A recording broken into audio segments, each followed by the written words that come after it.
I'm Charlotte McLeod with investingnews.com, and here today with me is Joe Cavatoni, Senior Market Strategist Americas at the World Gold Council. Thank you so much for being here. Always great to have you.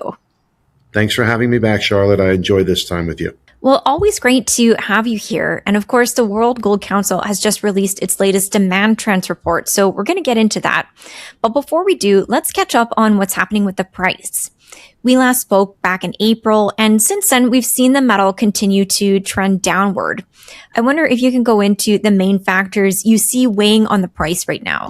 Yeah, look, I think that we talked in April. We spoke a little bit about where we were January to April, and actually what are the conditions that are actually providing that headwind to gold.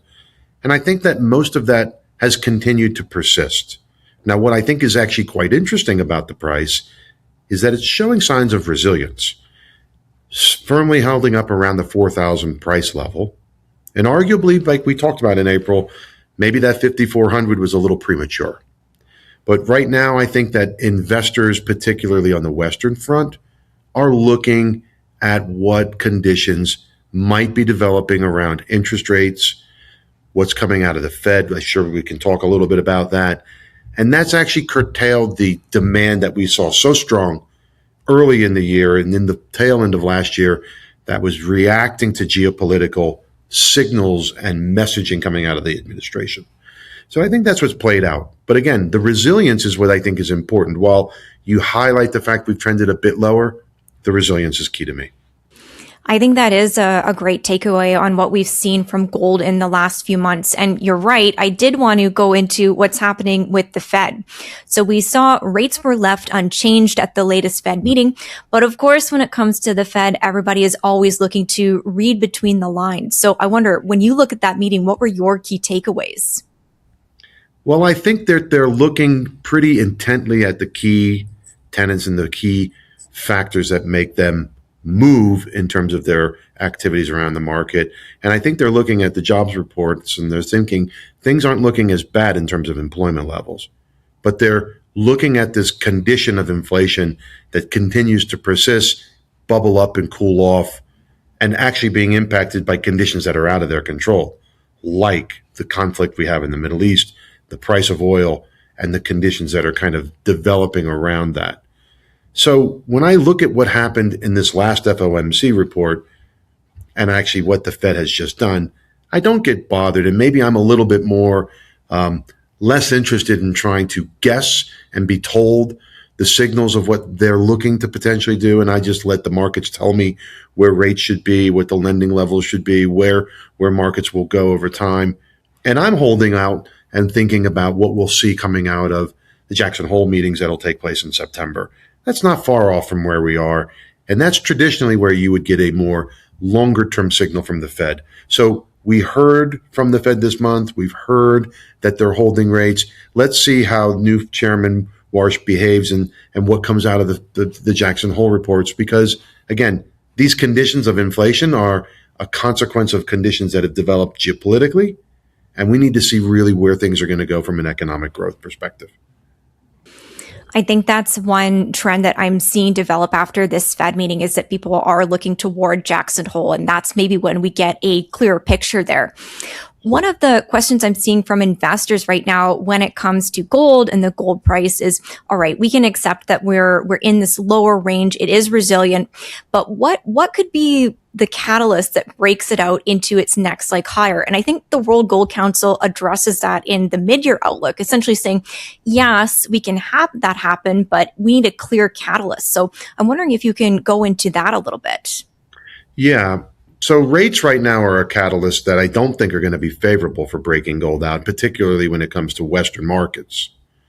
But I think what's interesting is this transition of where gold's being consumed, how it's being taken up by the use cases that we have. And so I think a catalyst that could develop could be something quite interesting around an increased level of adoption of gold in the investment context, maybe a higher allocation level in markets where they're seeing more risk.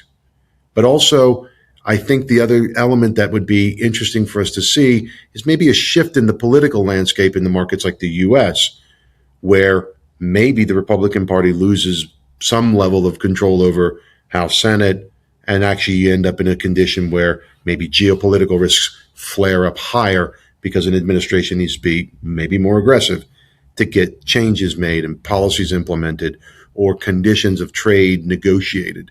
So I think there are a number of factors that are at play, but I think that a lot of that kind of conditions of a catalyst tend to want to be short term in nature and tactical in nature. And I would encourage people to say, yes, look for those. And that's actually a good reason why 4,000 might be a good entry point. And focus on that longer term condition that we also talked to, which is the debt levels aren't going away. The conditions of fiat currencies aren't going away. And that's the real structural shift in the gold market adoption that's important. You have a move in this market to assets that'll actually preserve value when fiat currencies devalue.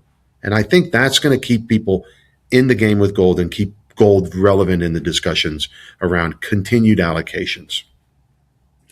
I think you're always so good at reminding us about that long-term picture for gold, as well as the fact that it's a global market. So I think now that we've got a nice picture of what's happening with gold, we can take a look at the demand trends report. And I think the point that I'm seeing discussed the most right now is that downward revision in the central bank gold purchases for the first quarter of the year. So if I make sure I get my numbers right, I think the initial number was 244 tons, now estimated at 57 tons. So I wonder if you can break down what happened there, why we did see that downward revision. Yeah. And let's just be clear. We are keen on ensuring that our information, our data is accurate and actually reconfirmed and constantly reviewed. So in any instance where we think that we have a number in a market that is OTC in nature, over the counter in nature, where not published data is always readily available, we make that revision in a timely and correct fashion and give people the best information they have at any point in time. So we do a lot of work to get information around the consumption of gold by central banks, which includes the reporting that most people report that comes through the IMF, the formal channels of necessary reporting, and where we can do it, we augment that with unreported data. Now, all the gold has to go somewhere. And at the time of reporting, we had confidence from our sources and our suppliers of that data metals focus that the information was accurate, and subsequently we've revised it. So it moved from being a central bank specific categorization of demand to the over-the-counter unknown category. So it's still there. It hasn't changed the overall demand numbers that we've produced. It's just moved from having a high level of confidence of an unreported number to an OTC number. And over time, who knows, we might see it come through in revised reports that central banks do through the formal channels. But we still see the central bank story being very prominent. And I think that showed up in second quarter. You see a large number of reported and confirmed numbers around what the central banks are continuing to do. And remember, what we've been seeing for the last 4 years are just really outstanding record-setting numbers from central banks. These are still very large levels of consumption, just slower in first quarter than we had anticipated and what we had confidence in reporting, which is why we've corrected it. And actually back to the second quarter where we're seeing, again, substantial numbers coming through and confidence around those data points. Well, I think that's definitely important to highlight that the demand is still there. It's really about the categorization. I wonder if there's anything further that you can talk about when it comes to collecting and estimating the data from central banks, especially given that some of them don't really want people to have that information. Yeah, I think there's a few key elements that need to be understood. Import-export data gets looked at often. Information that goes along with anecdotal color that we have around destination for gold, whether it's heading to a certain part of a market, whether we see the flows from the trading supporting that information. But also more important than people maybe realize is that when we talk about a sovereign consuming gold, we're looking at formal information around central banks in the form of reserves.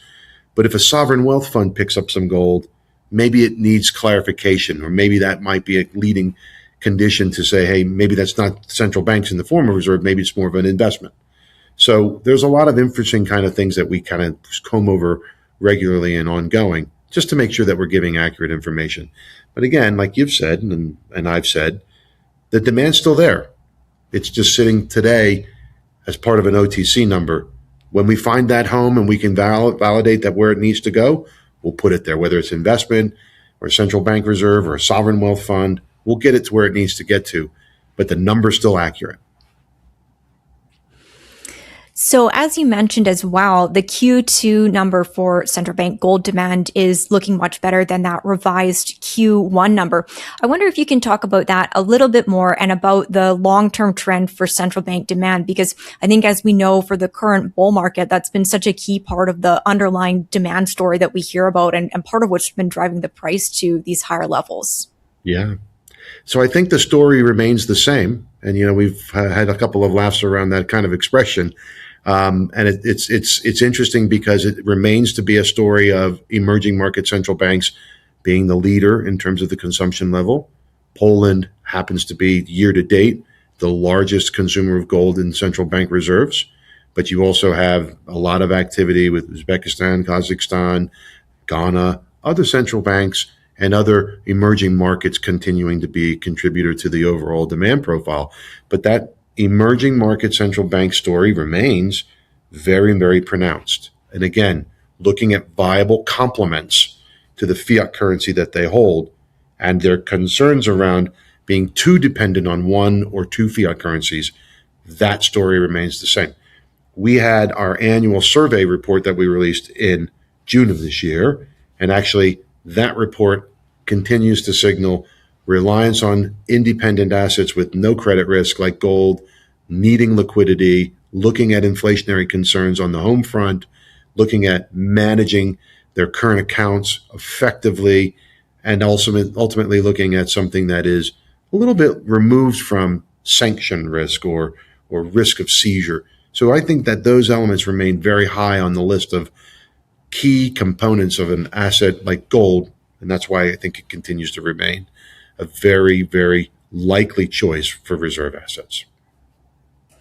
Well, I think that's all very reassuring to hear. And I think now we can take a look over at the investment demand angle. I really liked how it's put in the report. It says it's still the engine for gold demand, but the mix is changing. I thought that was a nice way to put it. So I wonder if you can break down what that means for ETFs and for bar and coin demand moving forward. Yes, and look, as a veteran in the industry, I think this is probably one of the coolest elements of what's playing out in the gold market, is watching China and India as markets that have been historically nothing but the jewelry market for the gold business, turning into these markets where investment demand is hitting record levels, whether it's through ETF or through physical consumption in bar and coin. ETFs are easy and simple things for people to get their head around, and the data is available to us daily. And you can see Western investors pulling out. But what we like to report on are those physical flows that are going on, and bar and coin demand continues to be very pronounced. So you're seeing this shift in Asia. You're seeing this shift to financial instruments away from potentially jewelry, but you're also seeing physical gold for real investment, really taking a key feature in the investment landscape. And again, like I said, it's really fun to see, markets that you wouldn't have necessarily thought would be investing in portfolio gold, investing in it now. So it's really quite a good shift in actually keeping that gold balance and that engine room, which might cool off in one cylinder in the US, pumping hard and hot in markets like Asia. Well, and I wonder if you can talk about what might be driving that shift, that diversification in the Asian markets. What are you seeing there? I think the shift there is really about risk assets that they're holding in their portfolio. Very much the same story around what you're seeing in any market where gold's being allocated to.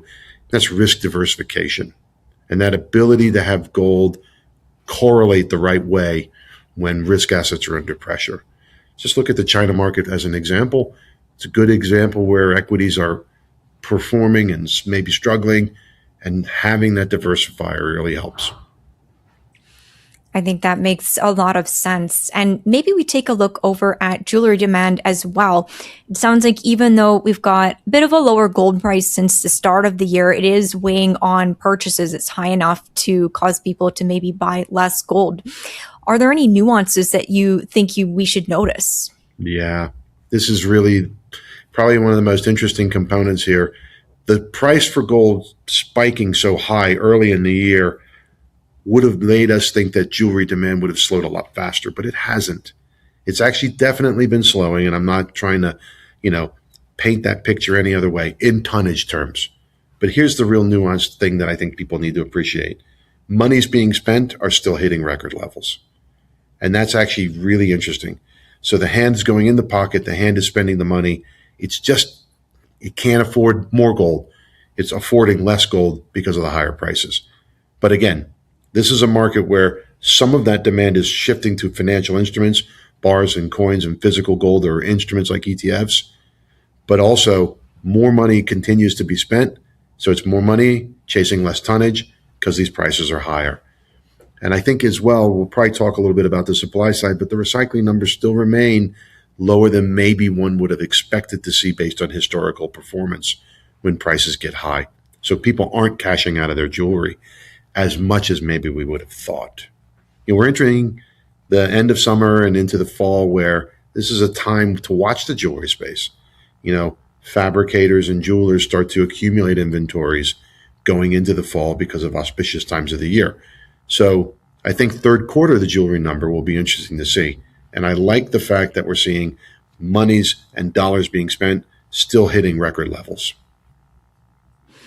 Well, I think it's always good to pull out those little things that you might not notice just from looking at the number. And we will take a look at supply. Before we go in that direction, I did want to bring up the technology demand for gold. I know you always like to take a look at that one. Small part of the market, but definitely one that we should keep an eye on. Anything to pull out from the latest quarter? Yeah, I think that comment I made around how the market's transitioning in terms of the profile of where gold's being consumed. This is an interesting one. Again, high prices, a condition you would expect to lead to jewelry, or sorry, I should say the technology looking for alternatives, but not the case. So an industry that can afford to continue to use gold, small scales, small amounts, but sticky and actually continuing. So that's encouraging. It's encouraging to say that's a category where we should continue to see growth and unlikely to see substitution with a lower cost, cheaper metal. And in terms of supply, we should definitely take a look over at that. So you mentioned less recycling than we might have expected at these higher price levels.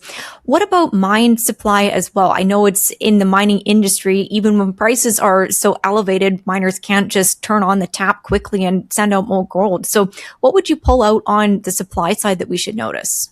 Still seeing growth on the mining side is what I think. And actually, even with conditions that are challenging in terms of permitting and getting going with mine sites and production costs are high, or I should say, something that needs to be taken into consideration to get online. Really encouraging to see that people are extracting the value out of the mine sites. So again, an increase in mine supply coming online, and actually that growth continues to be very favorable. And I think that mining stocks are actually, mining companies, I should say, are actually performing well and actually able to capitalize on these high prices. So still doing it, even with the pullback from 5,400. Yeah, I definitely am hearing that these price levels are still very good for the miners, which certainly is encouraging. I think we'll start to wrap it up here, but we've made it through the halfway mark of the year. We're heading into the second half of 2026. We had such an exciting first first several months of the year for gold. What will you be watching most closely in the second half? What should investors pay attention to? Well, I've signaled to you that I'm keenly watching what happens in the Jackson Hole meetings. I think that that's going to be an important element for us to see where the direction of rates will go. But second, I think this transition of where the demand continues to be. And I think that that's going to be very interesting for us to keep an eye on how investors around the globe might continue to fuel that engine room that we talked to. And then lastly, I think that I'm going to keep a close watch on the political landscape in the U.S. It might need to be closely watched to see how the elections in the midterm turn out and how political conditions might impact how the U.S. and negotiations around trade and tariffs and things that continue to persist and those geopolitical risks of flare up, those conditions might develop. So those are the three things that I'm keeping a close watch on. Perfect. I always like to have a list. So we've got our 3 points to watch as we're heading into the next half of the year. Thank you so much for coming on to go over the report and what's happening in the gold market. This was very useful as always. Charlotte, I always enjoy it. Thanks for having me on. Of course. And once again, I'm Charlotte McLeod with investingnews.com. And this is Joe Cavatoni with the World Gold Council. Thank you for watching. If you like this video, make sure you hit the like button and subscribe to our channel. We'd also love to hear your thoughts, so leave us a comment below.